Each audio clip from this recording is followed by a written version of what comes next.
I'm very glad to be here, but I'm dead nervous. I'm after South Africa. So bear with me. My name is Heidi, and you heard me yesterday. I spoke a lot, I asked a lot of questions, and it was mainly because I always travel without my business card. So if you want to get in touch with me, I'm quite sure you know who I am now, and this is me. I'm the manager of a DMO called Visit Sørlandet in Norwegian. It means Visit Southern Norway. And I love everything William said, because we are a really small destination with hardly any money. So what do? You just have to think smart and see what you can do without having any money. And now I'm going to see if the clicker works my way. Which one do I point on? This is Norway. Have any of you been to Norway? A lot of people, yeah. So you probably visit the fjords. And you might know that the best place to experience the Northern Lights is not here in Finland. It is in Norway, so you missed that one. So this is Norway, the fjords and the Northern Lights. We don't have any of that where I live. We have this, and we have this, and we have this. It's not your typical image of Norway, is it? We are a summer destination. We're the Norwegian Riviera. This is where everyone in Norway goes for their summer holiday, or we want them to, anyway.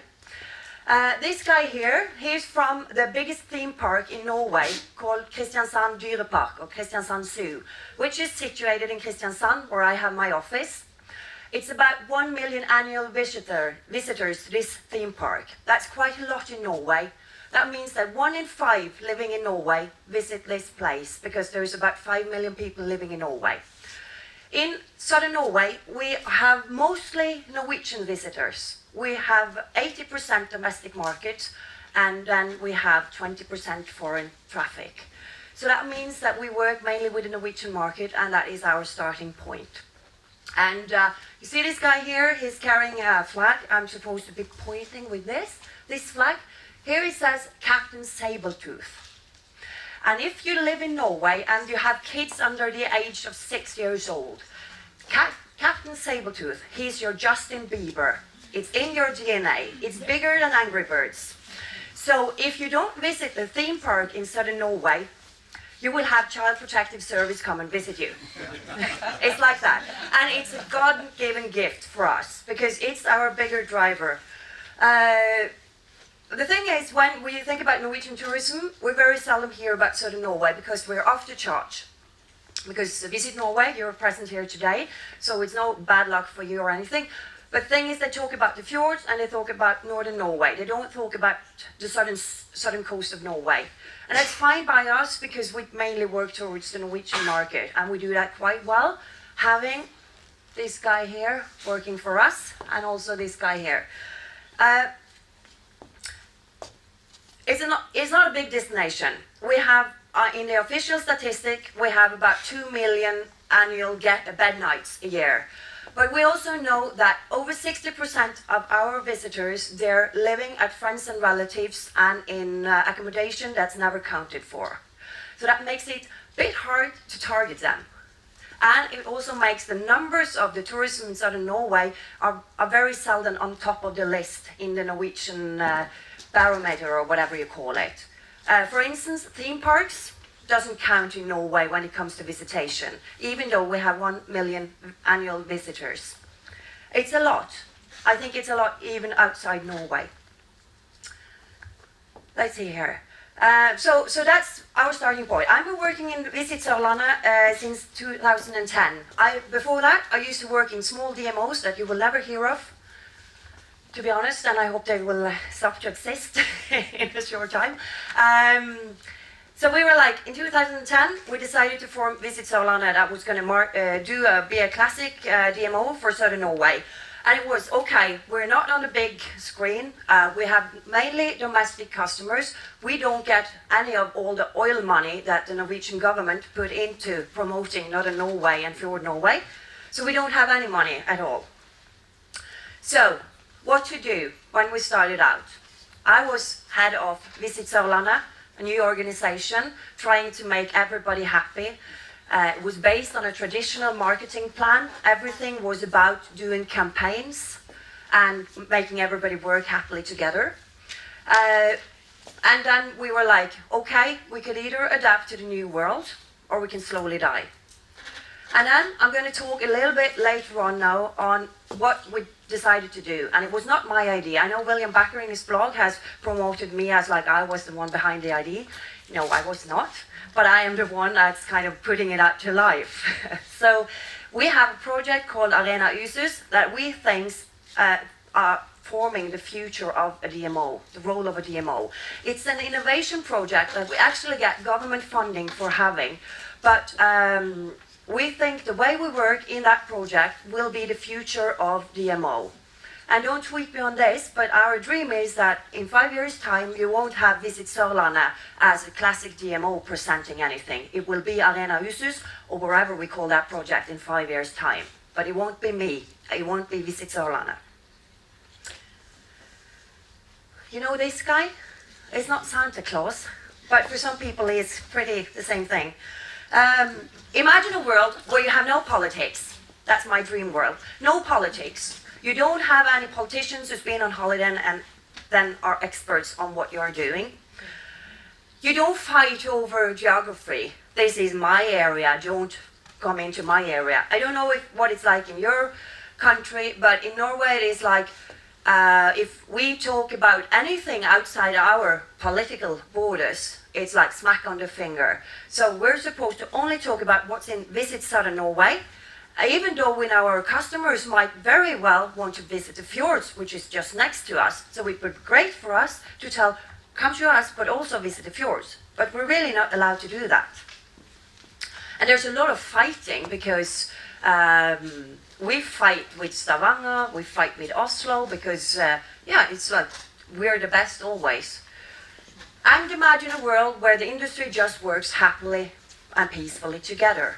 There is no competition. The two hotels that's normally fighting over the customers, they're sitting around the same table discussing how to improve themselves.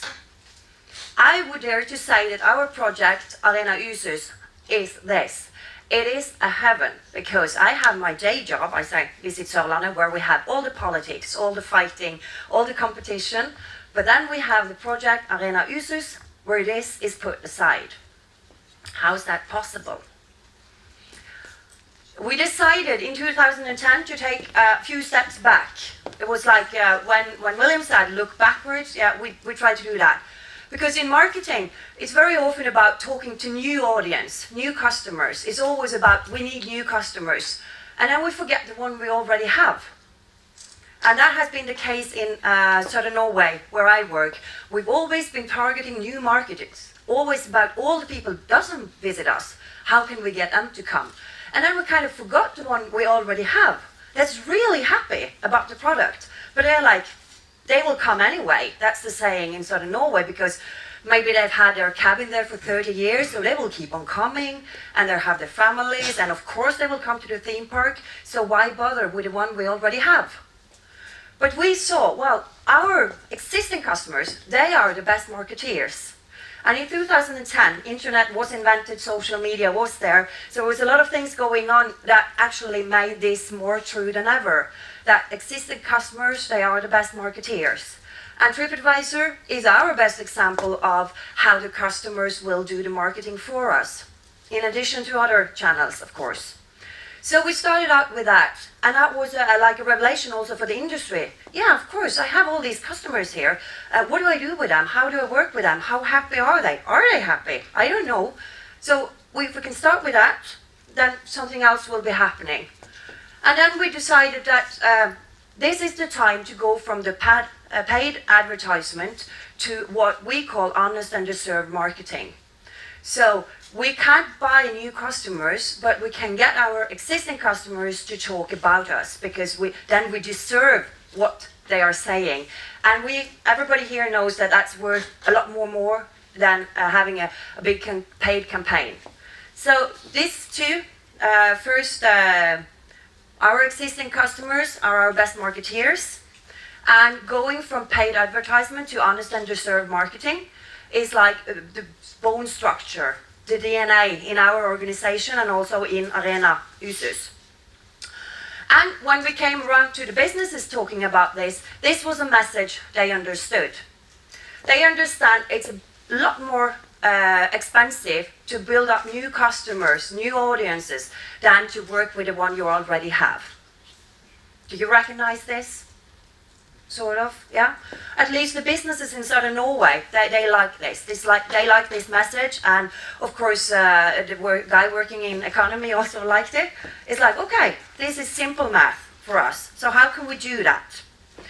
Based on these three things, that our existing customers are our best marketeers, we are in a shift where paid commercial is fading away for honest and deserved marketing, and that is a lot cheaper to work with existing customers instead of always talking or buying new ones, based on this vision.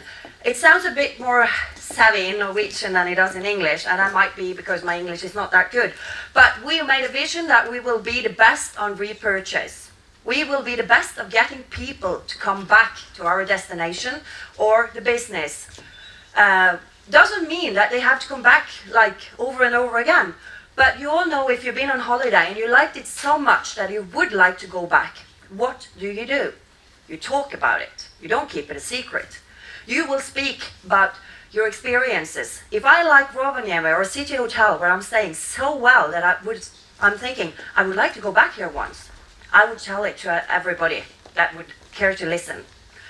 And that's the two things in our vision is like, okay, it's great to have your customer coming back.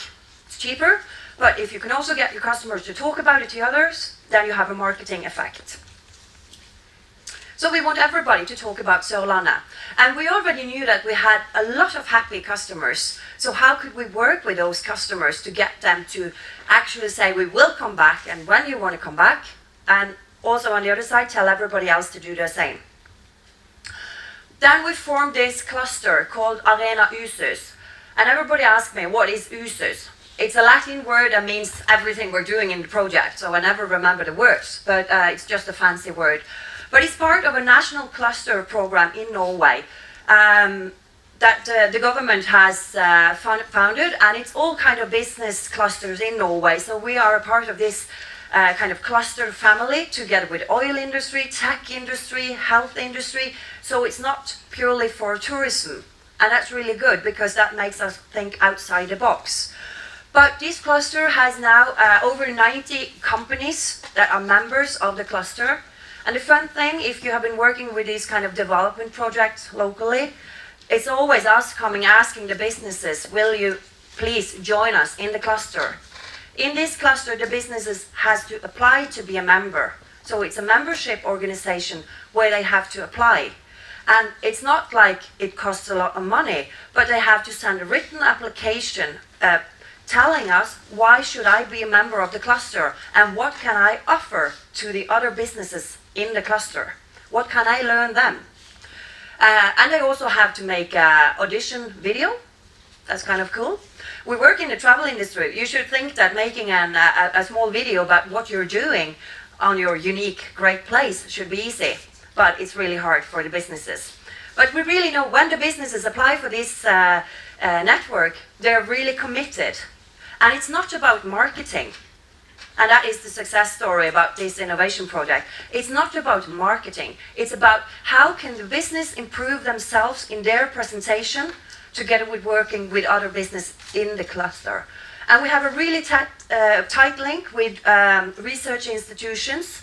So the combination of like core business and research is doing this to something very special in our area and also in Norway. And we're getting some international views on this too. I think that's maybe the reason why I'm here. And last week my colleague was in Azerbaijan on the UN VTO talking about this form of tourism or cooperation together and the success formula on that. I will come back to the digital is fundamental because when we started this cluster we discovered a lot of things. Because in 2010 it was like year zero in our region. We knew we had a lot of happy customers. They were very satisfied. All the businesses could tell us that, yeah, they come back again and again, and we know that they were very satisfied.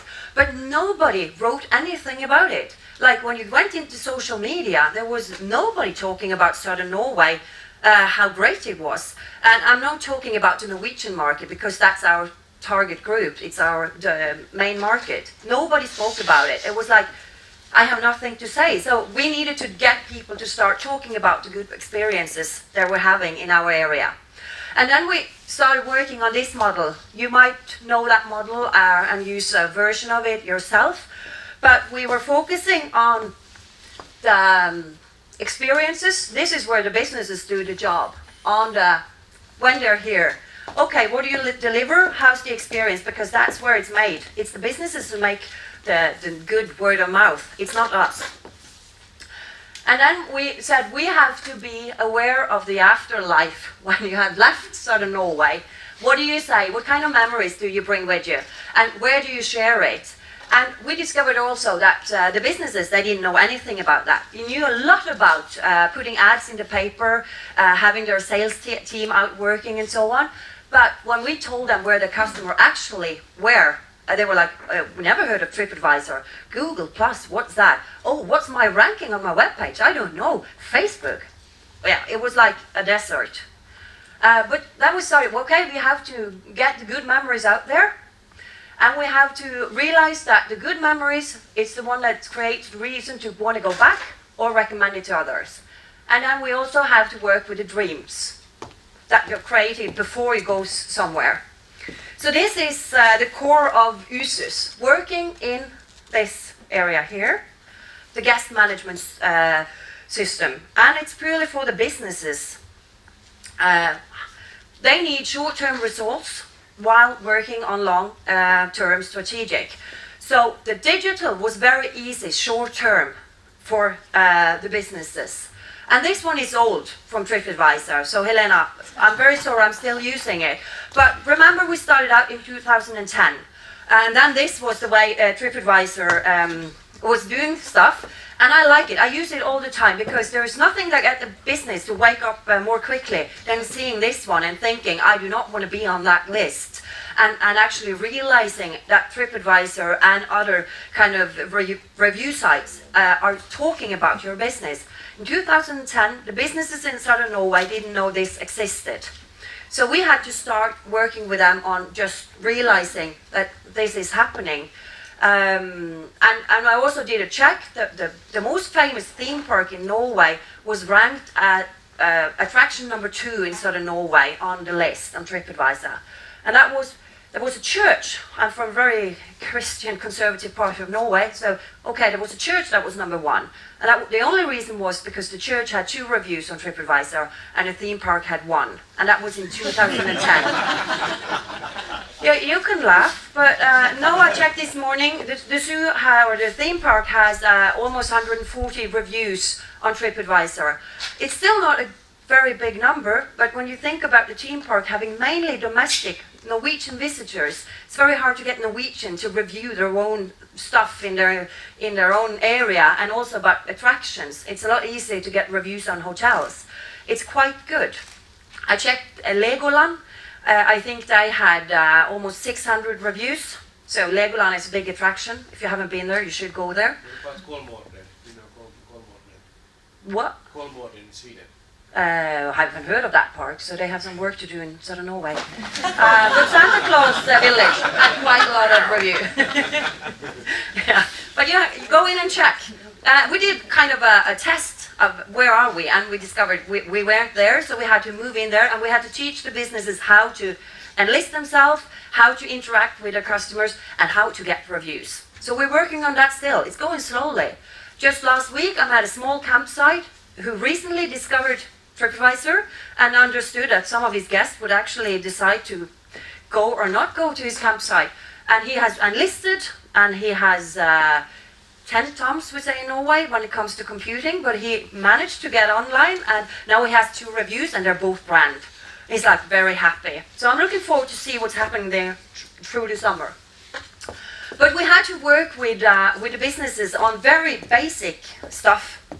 So we have the made different toolbox to help the businesses to get online and also to know who their customers are. Because the first thing we discovered is that the businesses, they don't know who their customers are. Yeah, the big hotels that has a CRM system, they could know who their customers are, but they don't really use their CRM system in the way we want them to. And you have all the museums where it's free entrance. They might have 80,000 visitors a year. They don't have a clue who they are. They can never talk to their customers when the customers are not on their site or attraction. So we had to work with CRM. We had to work with understanding this. Are your customers saying thank you or wow? Because happy customers is nice, but it's not worth anything. It has to be a wow customer before it's actually valuable for you. Because if I was at the restaurant last night, I think it was okay. I don't go out on TripAdvisor or tell anybody. I don't go on Instagram with any photos. I'm just happy. It's like going into the shop buying milk. You get the milk, you're happy, and you go out. You don't tell anyone. But if you get the little extra, the wow factor, then you will tell about it. But the wow factor could also be complaints, because the other way around, if you have a really bad experience, you will tell everybody, even though they're not asking. And that's the thing everybody's dreading in our business. It's the complaints, the one telling that we're not good enough, and we didn't like your hotel, Côte d'Azur was a shitty place, and so on. We don't like that. But we're saying, okay, complaints are the best, because if you don't know what you're doing wrong, you can never improve.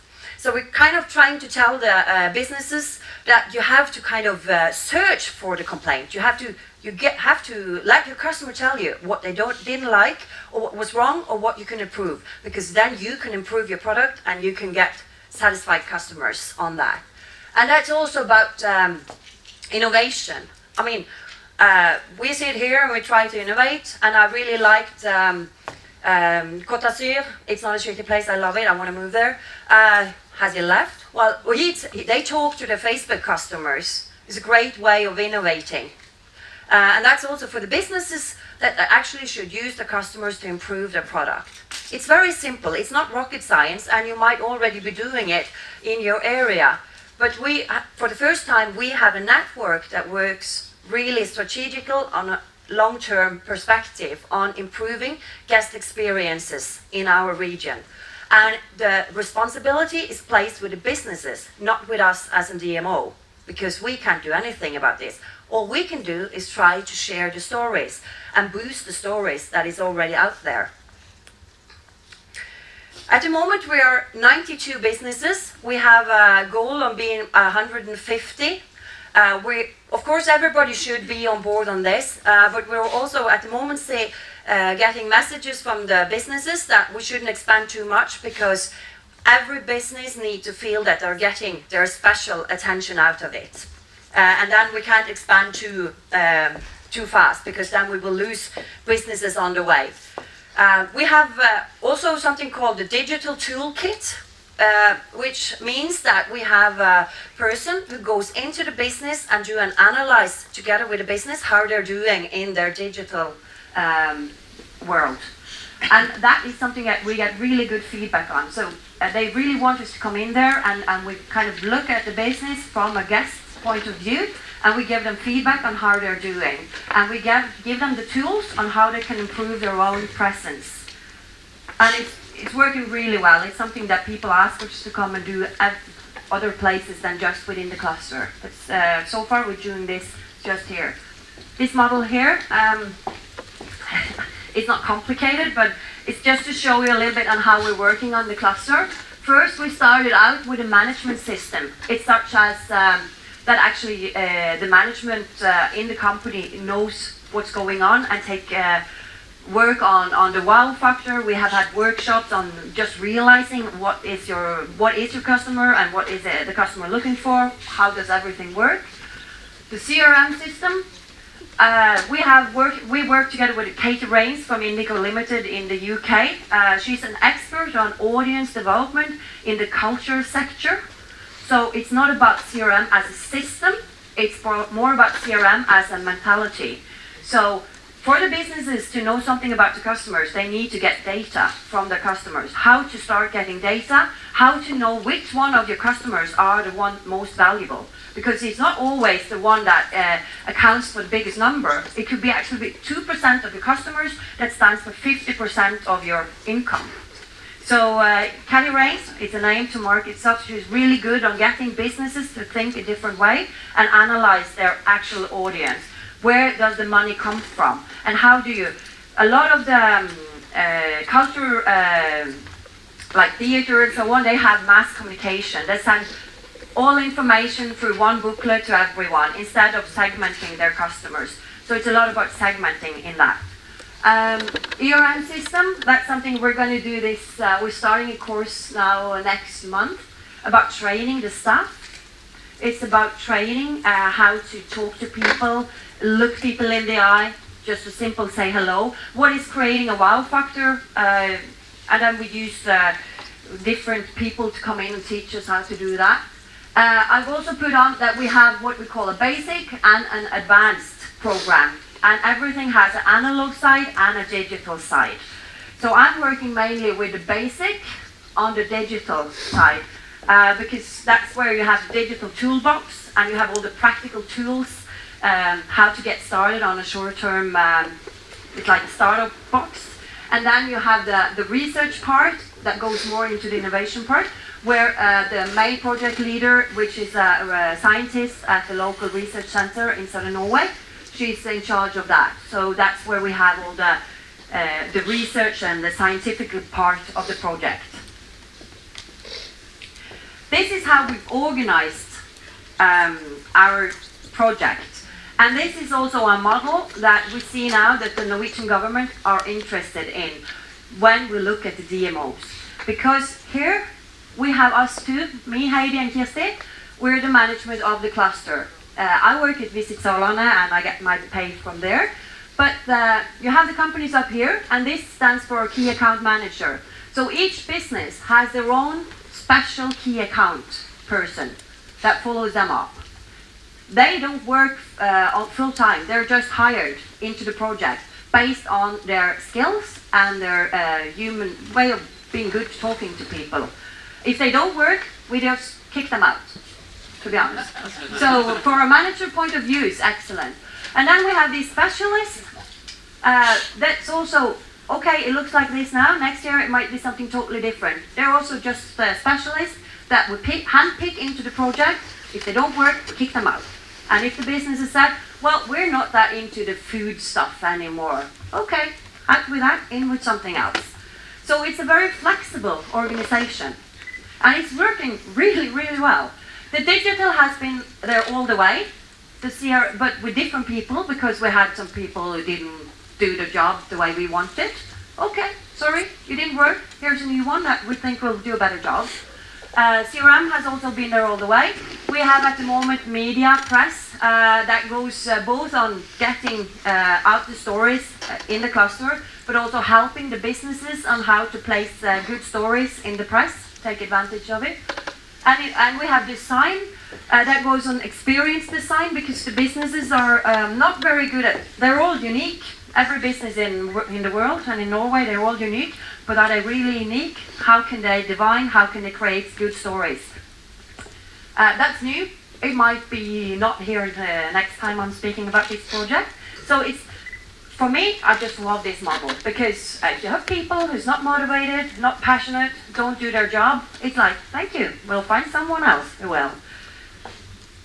Does any of you wish to have that kind of organization sometime? I do. I like it.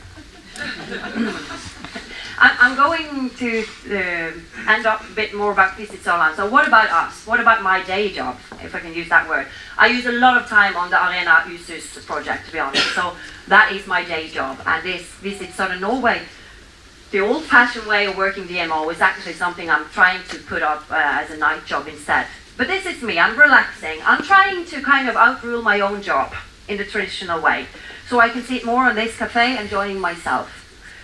But we have decided in Southern Norway, since we have this great project that actually works for the industry, they're all happy. happy. They're not complaining.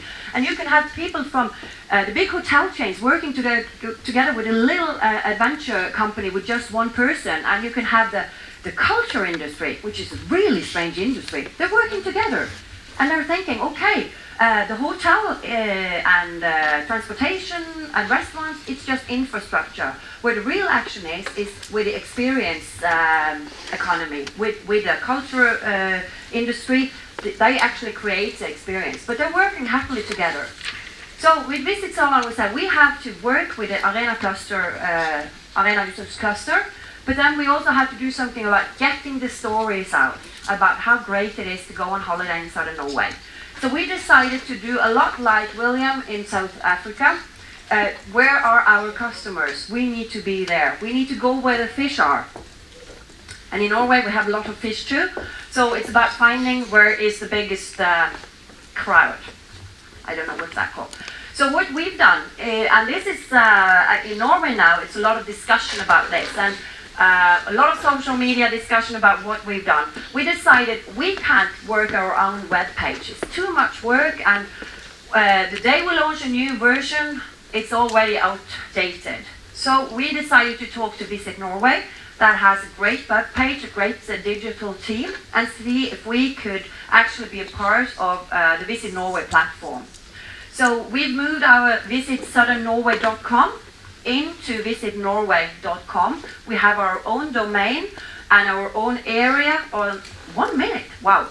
We moved in, to be honest, because there's 22 million people visiting every year on visitnorway.com. We didn't have that on our webpage. So we're moving in, we got the tip-top digital platform, and we got the audience.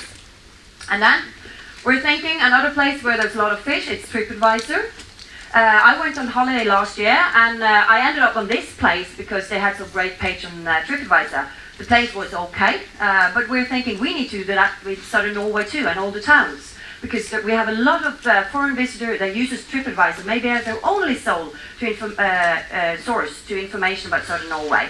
So how is our presence there as a destination? This one I'm going to jump very short over, but this is how we're organized today.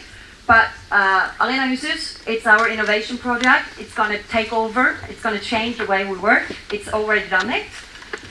And this is my last slide about what I think for the role of a DMO. I think we need to realize we're not in charge of the marketing, and that's why I wanted to marry South Africa, because I think we speak the same language. We're not in charge. It's the customers who's in charge, and then we need to facilitate the customers. And we need to be a facilitator. It's been mentioned yesterday too. That's our role in the future. We already are through the Arena Users project. And we need to be flexible and change-oriented. So you should all go home and try to change your organization so you can kick out people who doesn't really work with the passion or the right knowledge that your industry says you need to actually go on in the market. Oh, and that's my last one. Thank you.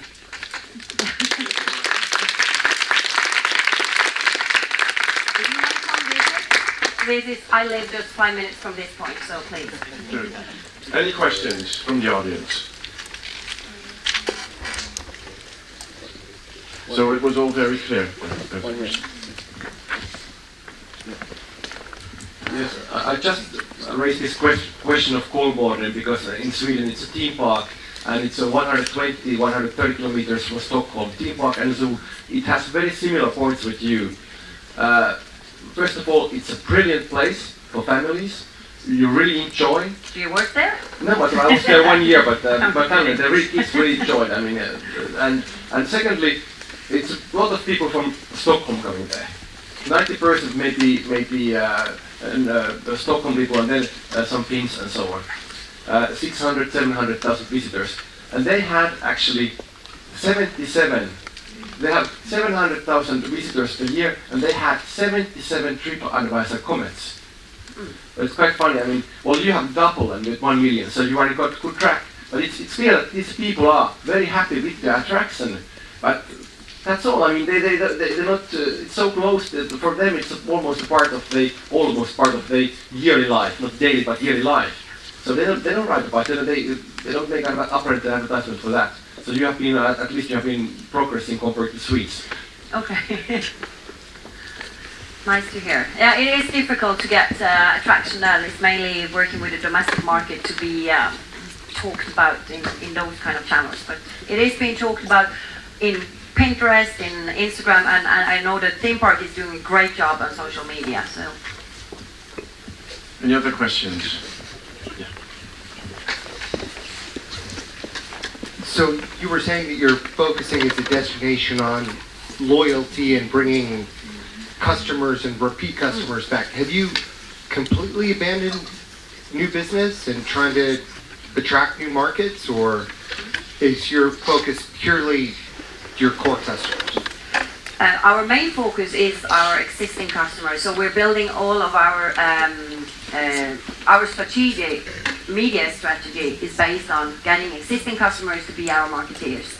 But we are working like in innovation projects, looking towards new markets. Like we are now looking into China on a long term to see, okay, what does it take for us to start interact with Chinese visitors that comes to Copenhagen or Oslo.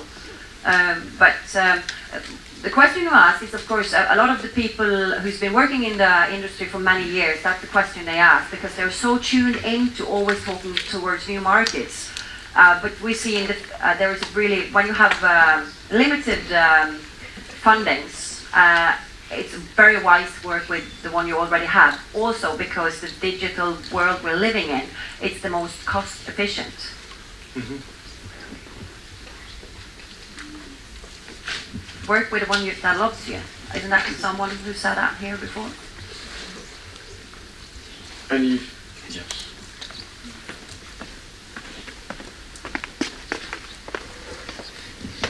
Thank you, Heidi, for a great presentation. I want to ask you what has been the biggest challenge in getting these companies to start interacting more with their customers? Like, what have been a few of the difficulties on the way trying to achieve that? I think time that they've been so busy with their just doing their job, and they have the same challenges that we have in the DMOs. That, for instance, digital has always been something behind the door or down the stair, if it's been there at all. So now we kind of have them. They have the platform, they have the knowledge, and then it's time to start working on it. And within the cluster, there is a wide range. Someone is doing really, really well. And some businesses are still attending the same workshops they did 3 years ago and haven't kind of evolved anything. So that's what the key account managers also are doing. They're following up each business and asking them now, okay, 3 years ago you attended this workshop. Nothing has happened on your Facebook page, for instance. Why is that? How can we help? What can you do? Any other questions? Maybe I have a last question, and I'm not sure whether Visit Norway is up for this, but one of the most interesting and complex relationships within DMOs is sometimes the relationship between the national DMO, regional, and a local DMO. So I'm kind of wondering what Visit Norway thinks of the story from Heidi. Is there any, because yeah.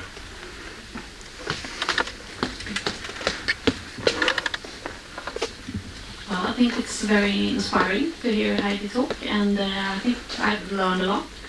I work at the office in Stockholm, so I will definitely try and do my part of changing our organization, and I think we have a lot to learn. So I'm very proud of it to be a member of the Norwegian team. Thank you, Heidi. Well, that was nice. I'm looking forward to it. Thank you so much. We have time for one last question. Yeah.